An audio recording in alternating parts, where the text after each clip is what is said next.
Managing કમિટીના હોદ્દા પર ઉમેદવારી ફોર્મ નોંધાવી એડવોકેટ મંથન પંડ્યાએ ઉમેદવારી નોંધાવી છે। વડોદરા વકીલ મંડળની 20 ડિસેમ્બરે યોજાનાર ચૂંટણીનો પ્રચાર શરૂ થઈ ગયો છે, ત્યારે સોમવારથી ઉમેદવારી પત્રો ભરાશે।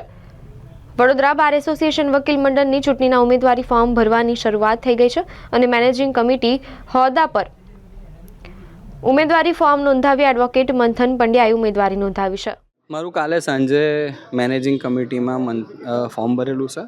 એડવોકેટ મંથન રાજેન્દ્ર કુમાર પંડ્યા છેલ્લા ઘણા વર્ષોથી વકીલાતના વ્યવસાય સાથે સંકળાયેલો છું, જોડે સામાજિક સેવાઓ જોડે પણ સંકળાયેલો છું અને વકીલ આલમને નડતા પ્રશ્નોની અંદર ઘણી વખત અવાજ ઉઠાયેલો છે। બાર અને બેન્ચના પ્રશ્નો સરળ કરવાનો ઘણી વખત પ્રયત્ન કરેલો છે અને આગળ જતાં મેનેજિંગ કમિટીમાં ચૂંટાયા પછી પણ મારી જે લડત છે વકીલો માટેની, જે વકીલો સાથે અન્યાય થઈ રહ્યો છે, જે પોલીસ સ્ટેશનની અંદર જે વકીલો સાથે જે રીતે અન્યાય થાય છે એમાં મારો અવાજ હંમેશા બુલંદ રહેશે અને સાથે ઊભો છું અને સાથે ઊભો રહીશ એવી મારી અપેક્ષા છે।